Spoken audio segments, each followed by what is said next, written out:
Hello everyone, welcome back to the channel. So आज हम एक नया चैप्टर शुरू करने वाले हैं, that is admission of a new partner. Change in profit sharing ratio, admission of new partner, retirement, death, dissolution, ये सभी सिमिलर काइंड के चैप्टर है। तो ये सारे चैप्टर्स आपको एक दूसरे को और सिखा रहे होंगे। अगर आपने चेंज इन पीएसआर बहुत अच्छे से कर लिया तो आप मेरा यकीन मानो आपको एडमिशन ऑफ पार्टनर बहुत आसान लगने वाला है। लेकिन अगर अभी तक नहीं भी किया और फिर भी डायरेक्टली एडमिशन को उठाओगे तब भी हो जाएगा, और एडमिशन के बाद चेंज इन पीएसआर करोगे तो फिर चेंज इन पीएसआर आसान लगेगा। तो ये एकदम इंटर रिलेटेड चैप्टर्स हैं। बट स्टिल मेरा रिकमेंडेशन आपसे यही है कि आपको चेंज इन पीएसआर अच्छे से कर लेना चाहिए। पहले 4 पार्ट मैंने उसके डाले हैं, बहुत अच्छे ढंग से वो चैप्टर मैंने तुम्हें करवाया है, तो वो अच्छे से कर लो, फिर एडमिशन को शुरू करना। तो admission of a new partner, पहले हम मीनिंग समझ लेते हैं। मीनिंग कुछ ऐसा खास समझने वाला है नहीं, आप समझ सकते हो कि एडमिशन ऑफ न्यू पार्टनर का मतलब क्या है। कि हम एक नया पार्टनर एडमिट कर रहे हैं, कि एग्जिस्टिंग पार्टनरशिप फर्म के अंदर एक नया पार्टनर आता है। 3 चीजें हमें जरूर पता होनी चाहिए। वाई हम एक नया पार्टनर क्यों लाएंगे, उसकी कुछ भी वजह हो सकती है। हो सकता है हमें और कैपिटल की रिक्वायरमेंट हो, जैसे ए और बी पार्टनर्स हैं, सी को वो लेकर आते हैं कि कैपिटल चाहिए, मैं अपना कोचिंग चला रहा हूं, तुम कहते हो सर मैं 2 करोड़ और लगा दूंगा, आप मेरे को 20% हिस्सेदारी दे दो। मैं कहूंगा आजा भाई, क्या होगा, मेरे को कैपिटल की रिक्वायरमेंट हो।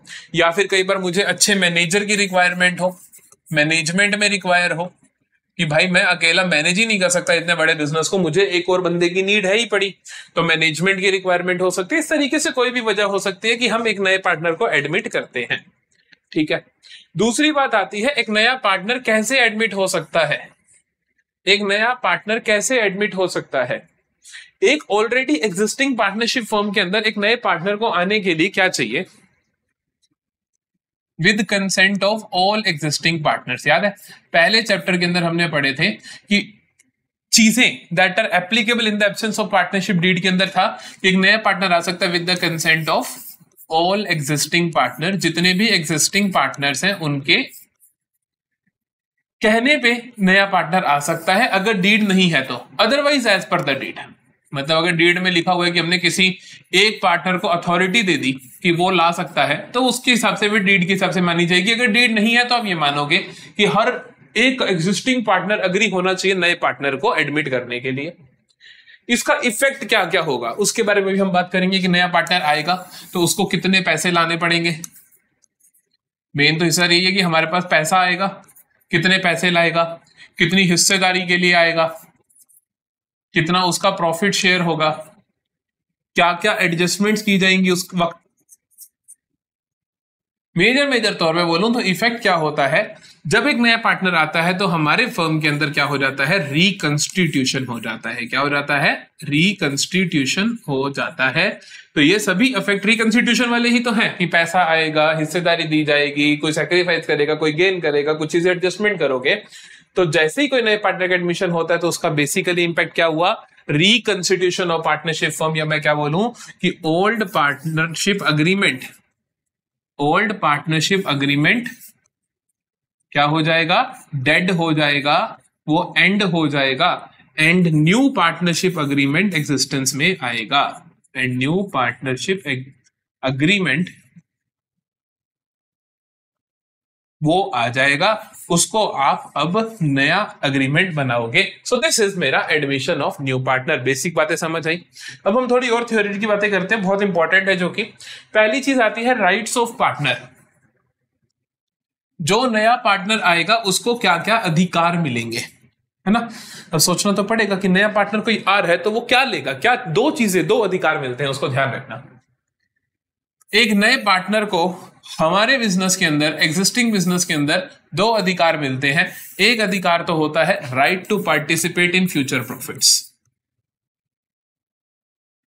कि कल को उसके आने के बाद जो भी फ्यूचर में प्रॉफिट्स होंगे उसमें उसकी हिस्सेदारी होगी।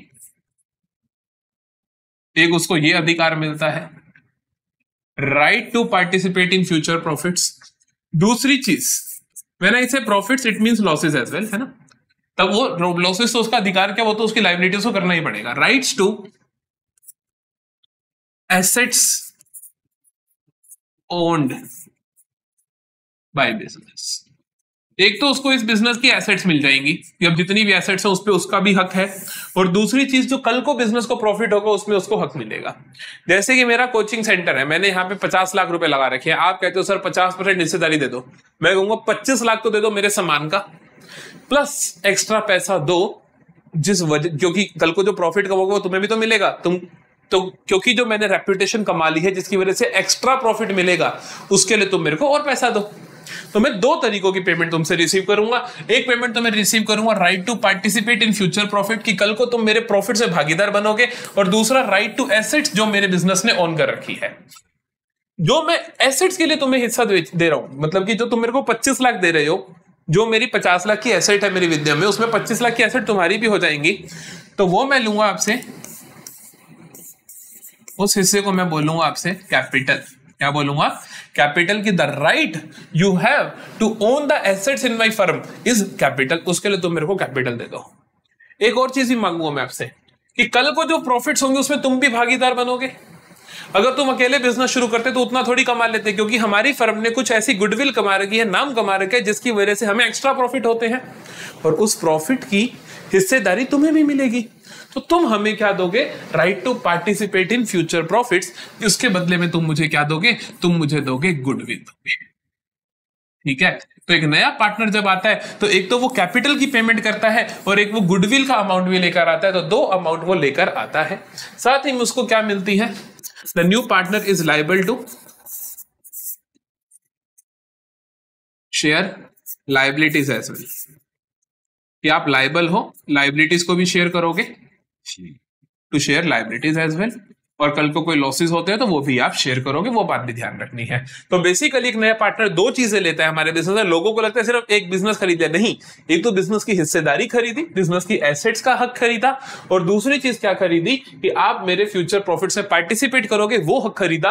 दोनों की पेमेंट आप मुझे करोगे। बात समझ आती है? एडजस्टमेंट्स क्या क्या जरूरी है? What are the adjustments needed at the time of admission? वही सारी एडजस्टमेंट जो तुमने एक रिकंस्टिट्यूशन के समय पढ़ी थी, जो तुमने चेंज इन पीएसआर के टाइम पढ़ी थी। जैसे कि sir new profit sharing ratio निकालो, नया पार्टनर आया तो नई रेशो पता होनी चाहिए। साथ ही में आपको पता होनी चाहिए सैक्रिफाइसिंग रेशो की, कौन सैक्रिफाइस कर रहा है। कोई पुराना पार्टनर है तो वो सैक्रिफाइस कर रहे होंगे। अकाउंटिंग ट्रीटमेंट ऑफ गुडविल, कि वो गुडविल के लिए कितने पैसे ला रहा है, वो गुडविल का पैसा कैसे कैसे बटेगा, उसका अकाउंटिंग ट्रीटमेंट करोगे आप। अकाउंटिंग ट्रीटमेंट ऑफ रिवैल्यूएशन, है ना, revaluation of assets and liabilities का ट्रीटमेंट करोगे आप। Accounting treatment of reserves and accumulated profits या एक्यूमुलेटेड लॉसेस या डेफर्ड रेवेन्यू एक्सपेंडिचर, ये सारी चीजों के ट्रीटमेंट तुम पहले से कर चुके हो, सुने सुने नाम लग रहे होंगे तुम्हें। एडजस्टमेंट ऑफ कैपिटल एडजस्टमेंट भी मैंने तुम्हें चेंज इन पीएसआर में सिखा दिया है, तो वो भी तुम यहां पर भी आपको कैपिटल एडजस्टमेंट देखने को मिलेगा। यहां का कैपिटल एडजस्टमेंट भी सिमिलर होता है, हम आराम से कर लेंगे। तो कुल मिला के पूरा का पूरा चैप्टर कट कॉपी पेस्ट है, मैं झूठ नहीं बोल रहा। सिर्फ एक ट्रीटमेंट ऑफ गुडविल आप देखोगे कुछ थोड़ा सा अलग है, बाकी बिल्कुल कट कॉपी पेस्ट चैप्टर है। आज की क्लास का जो एजेंडा है वो रेशो बेस्ड क्वेश्चन करना। मैं आपको बहुत सारे 10 रेशो बेस्ड क्वेश्चन करवा दूंगा आज की क्लास में, जिसके बाद एडमिशन का रेशो का क्वेश्चन तुम गलत नहीं कर सकते, मैं लिख के दे सकता हूं। तुम चेंज इन पीएसआर का क्वेश्चन भी कभी गलत नहीं करोगे। शुरू करते हैं जल्दी से पहले सवाल के साथ। उससे पहले हम ये सीख लेते हैं कि what are the basic problem, basic formulas. Ratio based question के अंदर बेसिक फॉर्मूला क्या यूज करने हैं तुम्हें पता है, तुम्हें बहुत बार बता दिया मैंने कि new share minus old share, positive answer आ जाए तो गेन किया है, नेगेटिव आंसर आ जाए तो सैक्रिफाइस किया है। Old minus new, positive answer आ जाए तो सैक्रिफाइस किया है, नेगेटिव आंसर आ जाए तो गेन किया है। अच्छे से जानते हो ना आप इस बात को। और कोई आपसे पूछ ले गेनिंग रेशो का फॉर्मूला क्या है, ये भी मैंने बताया था। कोई तुमसे पूछ ले कि गेनिंग रेशो का फॉर्मूला क्या है, तो क्या बोलोगे कि गेनिंग रेशो का फॉर्मूला क्या है? आप बोलोगे गेनिंग रेशो का फॉर्मूला होता है सर न्यू माइनस ओल्ड, कि जिससे पॉजिटिव वाला आंसर देखते हो बेसिकली आप। कोई पूछे सैक्रिफाइसिंग रेशो का फॉर्मूला क्या है, कोई पूछे तुमसे सैक्रिफाइसिंग रेशो का फॉर्मूला क्या है, तो क्या बोलोगे? Old minus new, old minus new. Answer से कोई फर्क नहीं पड़ता, लेकिन बुक इस तरीके से चलती है, पेपर इस तरीके से चेक होते हैं, इसलिए मैंने तुम्हें फॉर्मूला बता दी। अदरवाइज आप कोई भी एक यूज करके गेन सैक्रिफाइस निकाल सकते हो, ये बात तुम्हें पता है। इसके बाद मैंने तुम्हें एक चीज सिखाई थी, ऑफ और फ्रॉम का मतलब याद है? फ्रॉम का मतलब होता है एज इट इज उतना ही, ऑफ का मतलब होता है उसके हिस्से का उतना। अभी आएंगे क्वेश्चंस में आप अच्छे से सीख जाओगे। तो ये बेसिक बेसिक बातें हैं रेशो के क्वेश्चंस को करने के लिए, और तो कुछ खास होता नहीं है। चलो पहले सवाल से शुरू करते हैं, बहुत अच्छे से 10 के 10 क्वेश्चन करेंगे, समझते चले जाना। पहला सवाल देखो, पहला क्वेश्चन देखो, it says A, B and C are partners in a proportion of 3:2:1 respectively. And respectively क्या बोल रहे? D was admitted in the firm as a new partner with 1/6 share. D को लेकर आते हो 1/6 शेयर के लिए। Calculate the new profit sharing ratios of the partners. अब मैं कुछ पॉइंटर्स लिखवाऊंगा, वो आपको हमेशा याद रखने। पहला पॉइंट लिख लो, if no information about sacrificing ratio is given, अगर कोई भी इंफॉर्मेशन आपको सैक्रिफाइसिंग रेशो के बारे में गिवन नहीं है, तो then old ratio is considered as, उसी को तुम मान लेते हो सैक्रिफाइसिंग रेशो, उसी को तुम मान लेते हो सैक्रिफाइसिंग रेशो। समझे मेरी बात? अगर तुम्हें नहीं बता रखा कि जिन पार्टनर्स ने सैक्रिफाइस किया है उन्होंने किस रेशो में सैक्रिफाइस किया है, तो पुरानी रेशो, तो जो भी ओल्ड रेशो होती है वही आपकी सैक्रिफाइसिंग रेशो बन जाती है। समझ आती है बात? ये सेम केस गेनिंग रेशो के साथ भी होता है। If you don't know anything about gaining ratio, तो आप कहोगे ओल्ड रेशो ही गेनिंग रेशो होती है, आपको गेनिंग रेशो की जरूरत पड़ेगी रिटायरमेंट के चैप्टर में, तो कोई फर्क वाली बात नहीं है। अब ये क्वेश्चन देखते हैं, कहते हैं कि ए, बी और सी तीन पार्टनर्स हैं, they are sharing profits and losses in the ratio of 3:2:1। ठीक है। D was admitted in the firm as a new partner with 1/6 share. D आता है 1/6 हिस्से के लिए। ठीक है। Calculate the new profit sharing ratio. उसने नहीं बताया कि D किस रेशो में एक्वायर करेगा, कि D का 1/6 शेयर A कितना देगा, B कितना देगा, C कितना देगा, उसने नहीं बताया। मैंने आपको क्या बोला, अगर क्वेश्चन साइलेंट है तो आप अपने आप समझ जाना कि पुरानी रेशो ही सैक्रिफाइसिंग रेशो है, कि A, B और C ने जो सैक्रिफाइस करा है, जो D को हिस्सा दिया है, वो इसी रेशो में दिया है। तो इसका मतलब आपको हर क्वेश्चन इसी तरीके से करना है, हर क्वेश्चन आपको इसी तरीके से करना है। सबसे पहले आपने निकालना है किसने कितना सैक्रिफाइस किया, फिर पुराने में से जितना सैक्रिफाइस किया माइनस कर देना, नया आ जाएगा, क्या बड़ी बात है। ठीक है।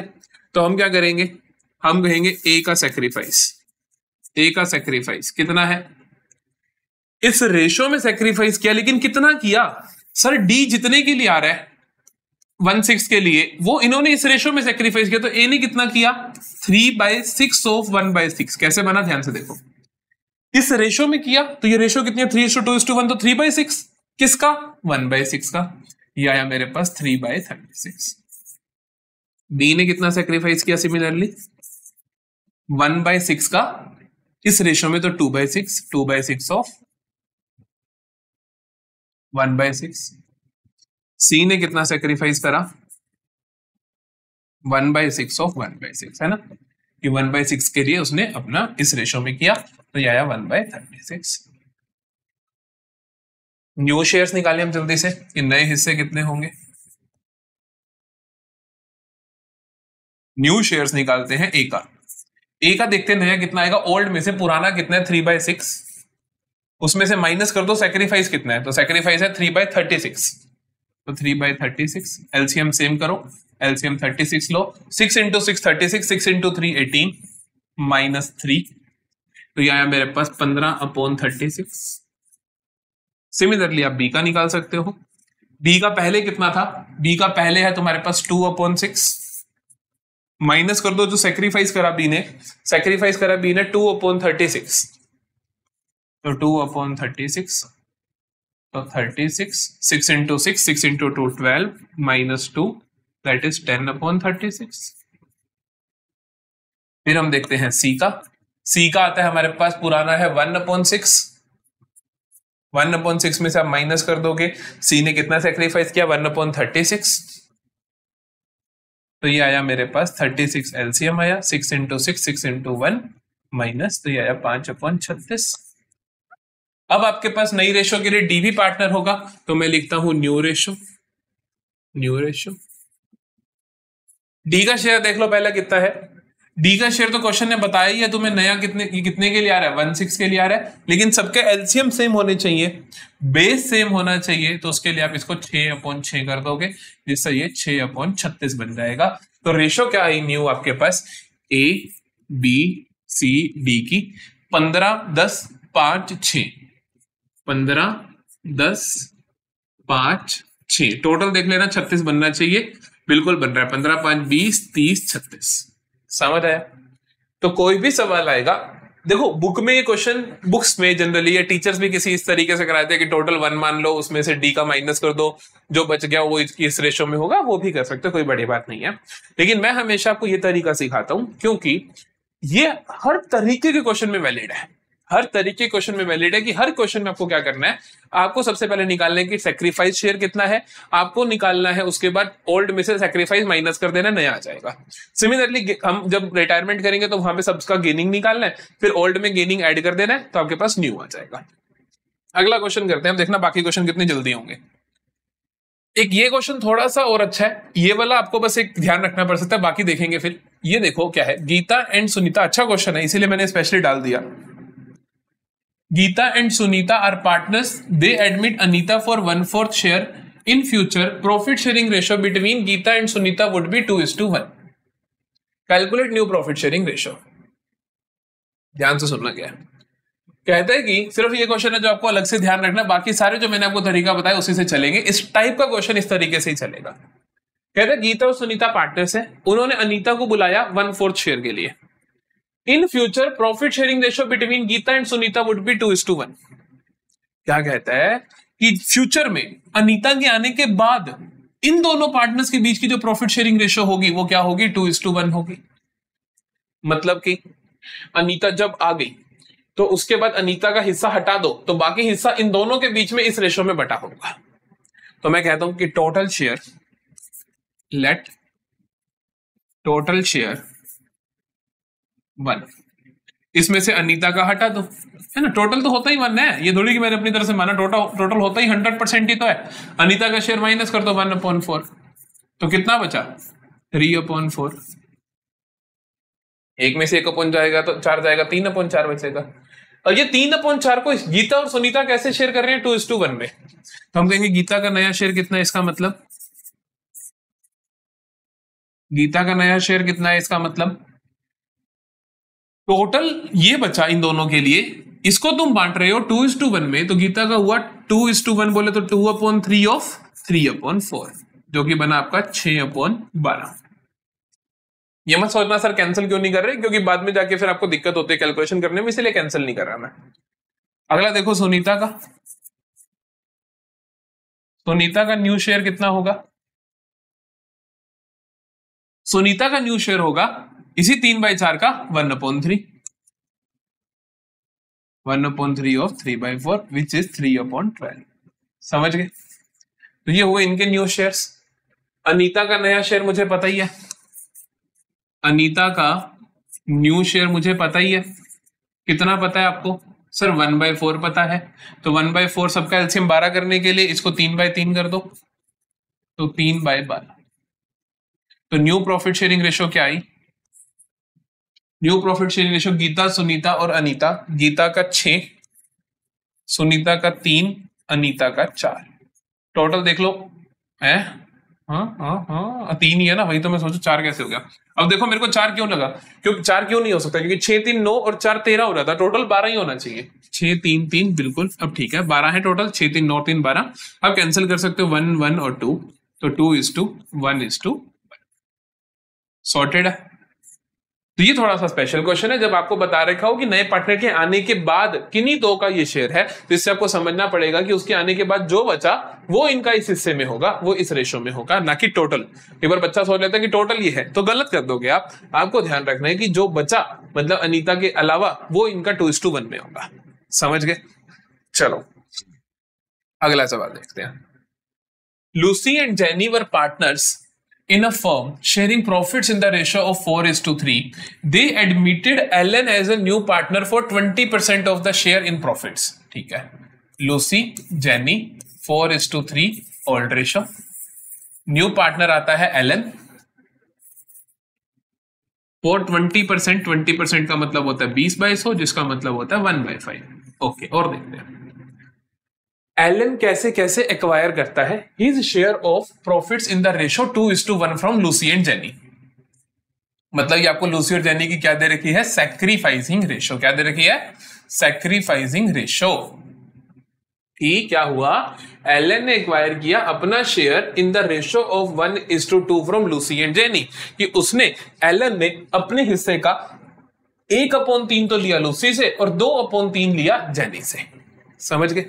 देखिए हम तो हम देखते हैं सबका सेक्रीफाइस। मैंने कहा ना हर क्वेश्चन में आपको क्या करना है? सेक्रीफाइस निकालना है। अब लूसी और जेनी का सेक्रीफाइस निकालो। आप निकालो लूसी का सेक्रीफाइस। लूसी का सेक्रीफाइस कितना हुआ? एलन ने अपने हिस्से का 1/3, है ना, 1:2 बोले तो 1/3 ऑफ 1/5 लिया इससे, तो ये आया 1/15।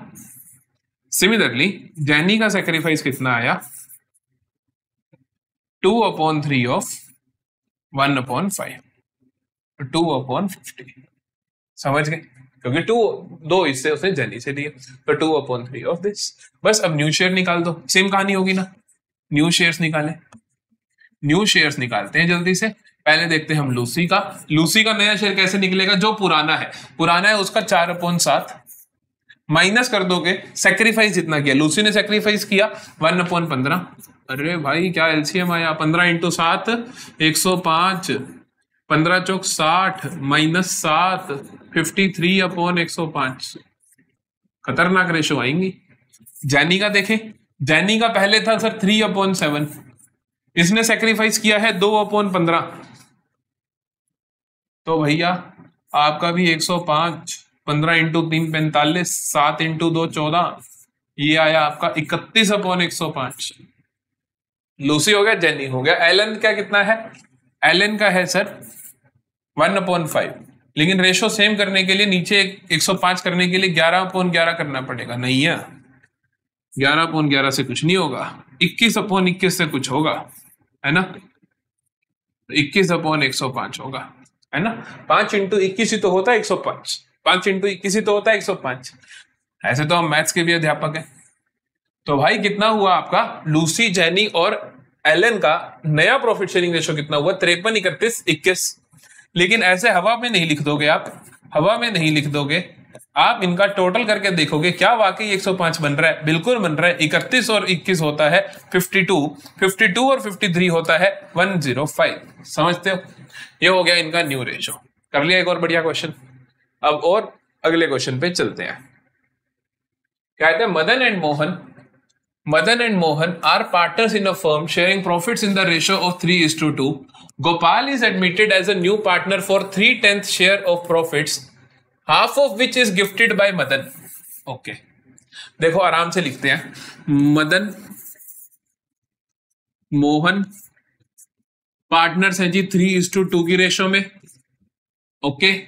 Gopal is admitted as a new partner for 3/10 of the share. Gopal आता है 3/10 शेयर के लिए, half of which is gifted by Madan. Madan ने हाफ तो इसका गिफ्ट कर दिया, तो मदन का सेक्रीफाइस लिखो आराम से। अब मदन का सेक्रीफाइस, गोपाल जितने हिस्से के लिए आ रहा है उसका आधा तो मदन ने क्या कर दिया? सेक्रीफाइस कर दिया। आधे का मतलब होता है 1/2 ऑफ 3/10, है ना, तो दैट इज 3/20।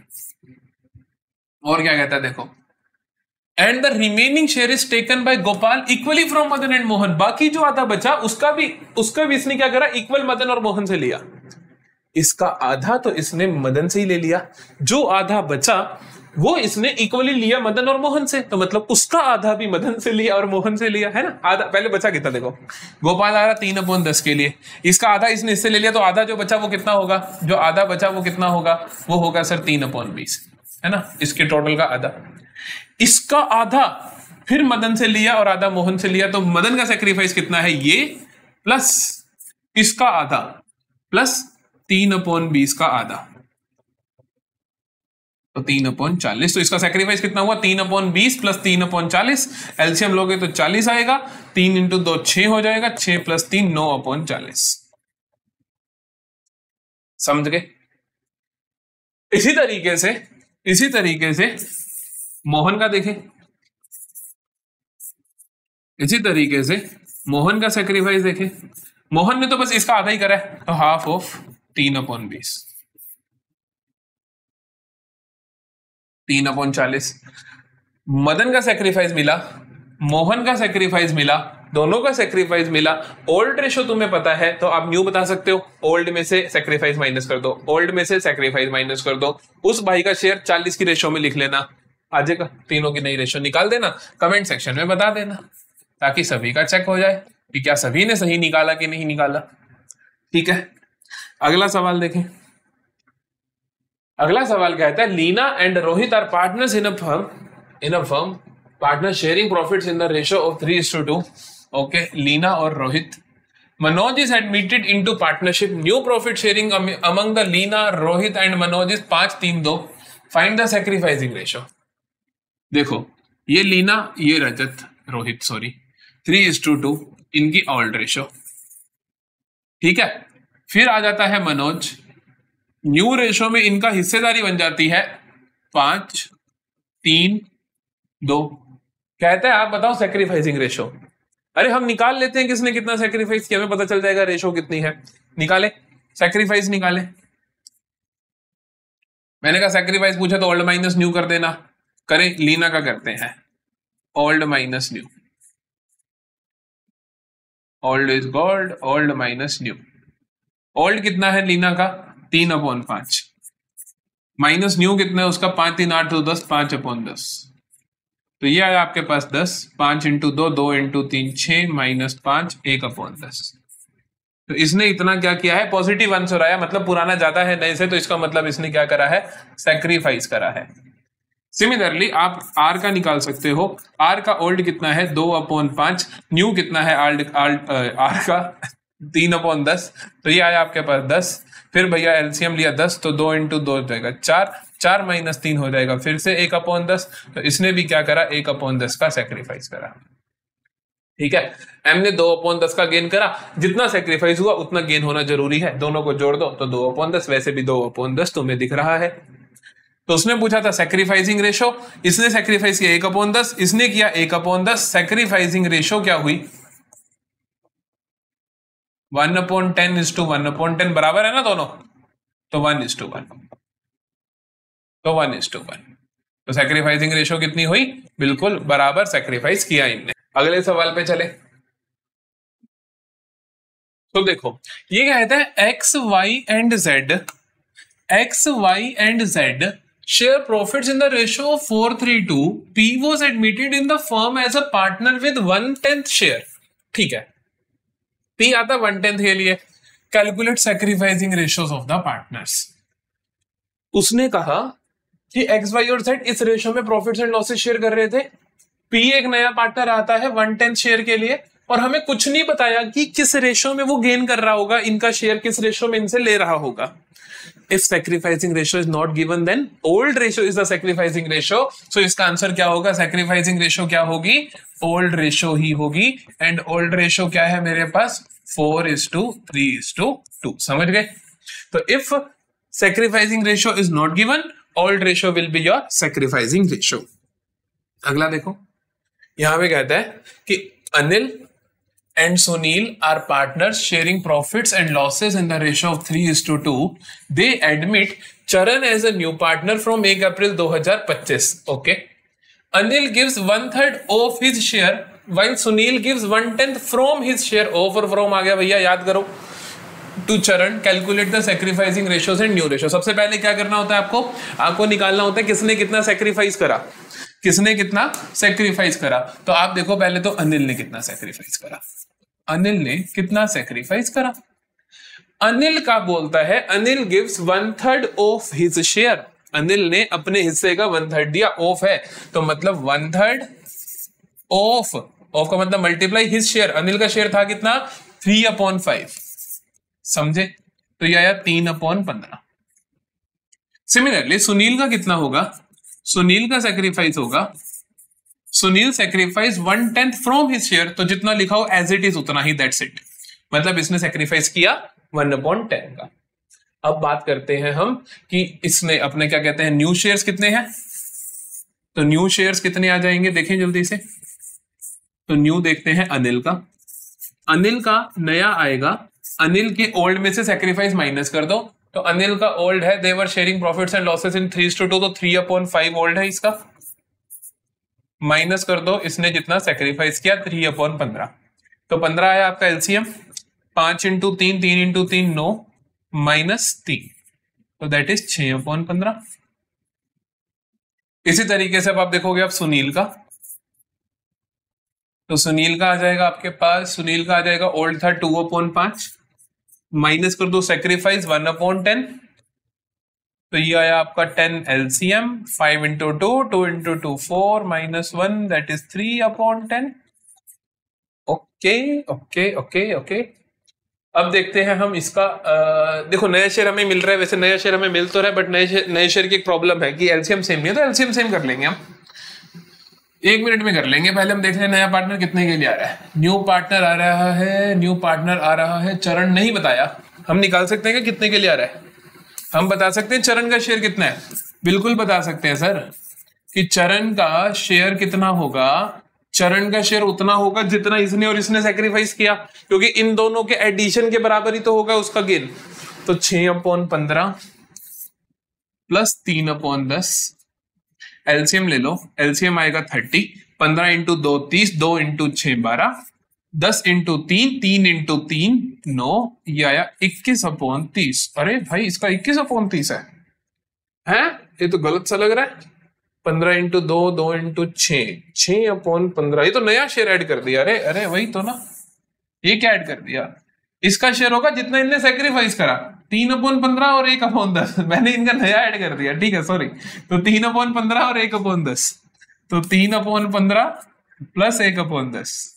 अब करो भाई एलसीएम लो 30, 15 × 2 2 × 3 6, 10 × 3 3 × 1 3 9/30, ठीक है। इनको भी 30 बना लो, तो इसको आप करोगे 2/2 से, तो ये बना आपका 12/30, इसको आप करोगे 3/3 से, तो ये बना आपके पास 9/30, तो भाई न्यू रेशो बना आपके पास अनिल का 12, सुनील का 9 और चरण का 9, 12 9 9, 12:9:9, टोटल देख लो 30 बन रहा है, 12 9 21 और 9 30।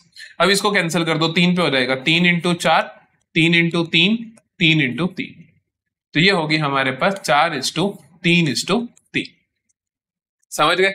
So this is my new ratio and sacrificing ratio भी पूछा गया उसने, सेक्रीफाइसिंग रेशो यहां से निकाल लो, इन्होंने सेक्रीफाइस किया 3/15 इज टू 1/10, एलसीएम सेम करने के लिए हमें करना पड़ेगा इसको 2/2 से और इसको 3/3 से, तभी तो एलसीएम सेम होगा। ये बन गया हमारे पास 6/30 और ये बन गया हमारे पास 3/30, तो रेशो क्या आया 6:3, तो मतलब कि 2:1, 3 पे कैंसल आउट हो जाएगा ना, 3 1 जा 3 2 जा, तो आप बोलोगे 2:1 is the sacrificing ratio and the new profit sharing ratio is 4:3:3। समझते हो बात को, पूरा क्वेश्चन अच्छे से समझते हो, बहुत जरूरी है, ये आपको सिखा रहा है अच्छे से ऑफ और फ्रॉम का डिफरेंस, एक एक बात को अच्छे से देख लेना।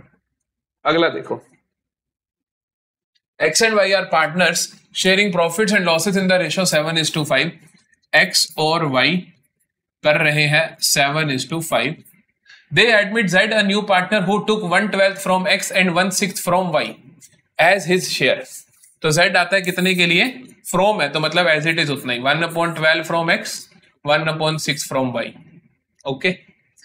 तो ये आया एलसीएम 12, तो 1 + 6 × 2 2 × 1, तो 3/12, तो Z आया है 3/12 के लिए।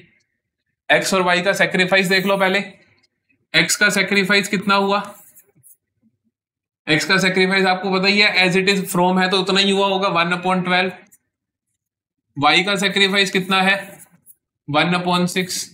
न्यू शेयर्स निकालें जल्दी से इनके, न्यू शेयर्स निकालें जल्दी से इनके, तो भाई न्यू शेयर्स आ जाएंगे, X का न्यू आएगा ओल्ड में से, ओल्ड जो कि है उसका 7/12 में से माइनस कर दो जो उसने सेक्रीफाइस करा 1/12, तो ये आ गया आपका 6/12। इसी तरीके से y का नया निकाले, y का ओल्ड 5/12, इसमें से माइनस कर दो भाई जो इसने सेक्रीफाइस करा 1/6, तो ये आया आपका LCM 12, 5 - 2 3/12। New profit sharing ratio आया x का 6, y का 3, z का 3, टोटल 12 बन रहा है, 6 3 9 3 12। अब कैंसिल कर दो तो ये आया 2 1 1। This is the new profit sharing ratio. Sacrificing ratio भी पूछा उसने, सेक्रीफाइसिंग रेशियो पूछा, सेक्रीफाइसिंग रेशियो पूछा तो मतलब 1/12 = 1/6। एलसीएम सेम करोगे तो इसको 2/2 करना पड़ेगा, तो 1/12 = 2/12, तो 1:2 आ गया तुम्हारे पास सेक्रीफाइसिंग रेशियो। है सिंपल के नहीं? एलसीएम सेम करते जाओ, गेम खत्म होती चली जाएगी। ठीक है, आखिरी के 2 क्वेश्चन, दोनों अच्छे क्वेश्चन है, दोनों अच्छे लेवल के क्वेश्चन है, बहुत ध्यान से सुन लेना प्लीज, क्योंकि रेशो में इस लेवल के क्वेश्चन आपसे 2-2 नंबर के कई बार टीचर्स पूछ लेते हैं, तो इसीलिए मैं आपको करवा रहा हूं। A, B and C are partners in a firm sharing profits and losses in the ratio of 6:3:1। ये A है, ये B है, ये C है, 6:3:1। They admit D into partnership with effect from 1 April 2025। D आता है 1 अप्रैल 2025 को। New profit sharing ratio among A, B, C, D will be 3:3:3:1। एक और अच्छा क्वेश्चन होना चाहिए था। कितने क्वेश्चन रह गए? एक रह गए, इसके बाद 2 रह गए, एक रह गया। ठीक है भाई, एक बढ़िया क्वेश्चन और मिस है फिर। ठीक है, कराऊंगा, फिर बाद में करा दूंगा, कोई बात नहीं। ये भी अच्छा है, वैसी बात नहीं है, ये भी अच्छा है। एक और बढ़िया क्वेश्चन है, वो भी करवाएंगे आपको, बाद में करवाएंगे। ये देख लो एक बार, ABCD विल बी 3:3:3:1। 3:3:3:1, ये आ गया डी। वो पूछता डिटरमिन करो सेक्रीफाइसिंग रेशियो। हम हर एक का निकाल लेते हैं, किसने गेन करा किसने सेक्रीफाइस करा। क्यों भाई? सेक्रीफाइस देखना है तो ओल्ड माइनस न्यू करते चले जाओ। ए का ओल्ड कितना है? 6 3 9 और 1 10, तो 6/10 माइनस 3/3 3 9 और 1 10, तो 3/10। 3/10 आपने क्या किया है? सेक्रीफाइस किया है। इसी तरीके से बी का करो ओल्ड माइनस न्यू। पहले था सर 3/10, नया है सर 3/10, तो नील हो गया। आपने कुछ गेन नहीं किया, कुछ सेक्रीफाइस नहीं किया। सी से पूछो, सी ने क्या किया है? पहले था उसका 1/10, माइनस कर दो, अब है 3/10। अरे अब तो ज्यादा हो गया, इसका -2/10, तो इसका मतलब इसने क्या किया है? गेन किया है। डी का तो पता ही है गेन किया है ना, डी तो नया पार्टनर आ रहा है, तो हमें पता चला कि ए सेक्रीफाइस कर रहा है 3/10 और सी गेन कर रहा है 2/10। यहां पे सेक्रीफाइसिंग रेशियो तुम लिख के नहीं आओगे, यहां इतना बोल दोगे कि सिर्फ ए ने ही सेक्रीफाइस करा है और किसी ने सेक्रीफाइस नहीं करा, तो सेक्रीफाइसिंग रेशियो हम बता नहीं पाएंगे। गलती से भी ये मत लिख देना 3:2, ये गलत उत्तर है। ये मत लिख देना 3:2, ये भी गलत उत्तर है ना, क्योंकि इसने तो गेन करा है। तो आप यहाँ पे कुछ नहीं बताओगे, सिर्फ इतना बता दोगे ए ने सेक्रीफाइस करा, बी ने कुछ नहीं करा और सी ने गेन करा। कई बार नए पार्टनर के आने के वक्त पुराना पार्टनर भी गेन कर जाता है, ये चीज सिखा रहा हूं मैं आपको यहाँ पे। ठीक है, चलो अगला सवाल देखते हैं, आखिरी question. X and Y are sharing profits and losses in the ratio of 5:3। ये एग्जांपल आपका डीके गोयल की किताब में भी है, टीएस अग्रवाल की किताब में भी है। Z is admitted and it is decided that profit sharing ratio between Y and Z shall be same as existing between X and Y। आराम से पढ़े। कहता है X and Y are sharing profits and losses in the ratio of 5:3। 5:3 में profits and losses को share कर रहे हैं। Z को एडमिट किया जाता है and it is decided that profit sharing ratio between Y and Z, Z आता है और ये डिसाइड किया जाता है कि Y और Z के बीच में जो प्रॉफिट शेयरिंग रेशियो होगी that will be same as existing between X and Y। मतलब कि इनके बीच में 5:3 है, तो Y और Z के बीच में कितना होगा? 5:3। समझते हो बात को? तो मतलब Y और Z के बीच में कितना होगा? 5:3। इस तरीके से Z को लेकर आए। कहते हैं कैलकुलेट करो न्यू प्रॉफिट शेयरिंग रेशियो और कैलकुलेट करो सैक्रिफाइसिंग रेशियो। ध्यान से सुनना मेरी बात को। Z इस तरीके से आता है कि अगर Y के पास 5 हिस्से हैं तो मुझे मिलेंगे 3। अगर Y के पास 5 है तो इसको मिलेंगे 3। लेकिन एक्चुअली में y के पास है कितने, 3, तो उसको कितने मिलेंगे फिर? मैं कहता हूं मेरे पास 5 मैंगो है तो तुम्हारे पास 3 होने चाहिए। मेरे पास 5 मैंगो है तो तुम्हारे पास 3 होंगे। मेरे पास 1 मैंगो हुआ तो तुम्हारे पास 3/5 होने चाहिए, कि दोनों साइड 5 से डिवाइड कर दिया। लेकिन मेरे पास अगर 3 मैंगो है तो तुम्हारे पास कितने होने चाहिए, 3/5 इंटू 3। नहीं समझेगा है क्या किया मैंने? देखो मैंने कहा अगर मेरे पास 5 आम है तो तुम्हारे पास 3 होने चाहिए, मेरे पास 1 है तो तुम्हारे पास 3/5 होने चाहिए, अगर मेरे पास 3 है तो तुम्हारे पास 3 से मल्टीप्लाई कर दो। पहले मैंने क्या किया, दोनों को 5 से डिवाइड कर दिया, फिर मैंने कहा मेरे पास तो 3 है तो मैंने 3 से मल्टीप्लाई करा, इधर भी 3 से मल्टीप्लाई करा। ठीक है, सो आप इसको अटेम्प्ट कैसे करोगे? आप अटेम्प्ट ऐसे करोगे,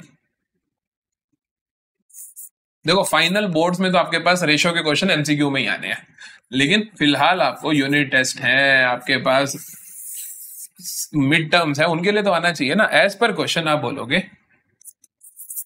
if y has 5 shares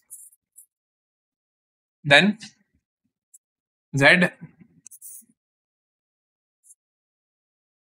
has 3 shares.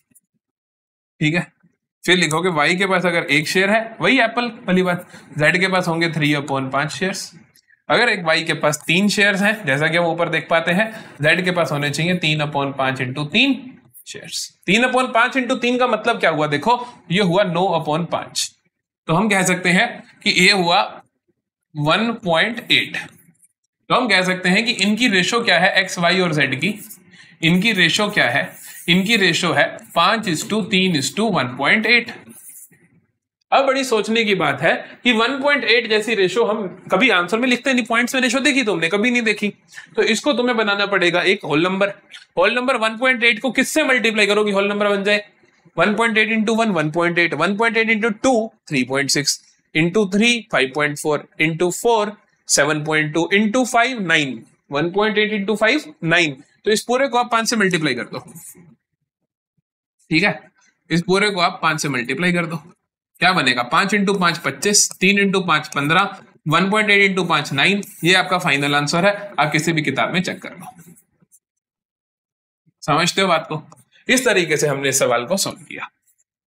ही नहीं कि और तरीके नहीं है, और भी तरीके हैं, बट ये मुझे सबसे आसान लगता है, बहुत लॉजिकल लगता है, क्योंकि बच्चों को एंड तक लॉजिक नहीं समझ आता। अब समझ आ गया कि इसके पास अगर 5 तो इसके पास 3, अगर इसके पास एक्चुअली में 3 है तो इसके पास कितने होंगे? 3/5 इंटू 3, तो 1.8। हमने इनको सही होल नंबर में लाने के लिए सबको 5 से मल्टीप्लाई कर दिया, ये मेरा आंसर आ गया। सॉर्टेड है। लास्ट क्वेश्चन हमारा डन, लास्ट क्वेश्चन हमारा डन। तो हमने रेशियो बेस्ड क्वेश्चन अच्छे से खत्म कर लिए। अगली क्लास में मिलेंगे हम, जहां पर हम एडमिशन के गुडविल के सभी केसेस का एक एक क्वेश्चन करेंगे और अच्छे से समझ जाएंगे गुडविल का ट्रीटमेंट क्या है। देख लो, अगर मैं मुझे लगता होगी और ज्यादा कंटेंट लाना तो मैं और ज्यादा ले आऊंगा, इट डिपेंड्स कि कितनी देर की क्लास बनने वाली है। So that's it for the day. मिलेंगे अगली वीडियो में ट्रीटमेंट ऑफ गुडविल के साथ। तब तक के लिए बाय बाय, और अच्छे से अपना एडमिशन खत्म कर लो, चेंज इन पीएसआर खत्म कर लो, और एडमिशन की पहली लेक्चर को खत्म कर लो। मिलेंगे अगली वीडियो में, बाय बाय।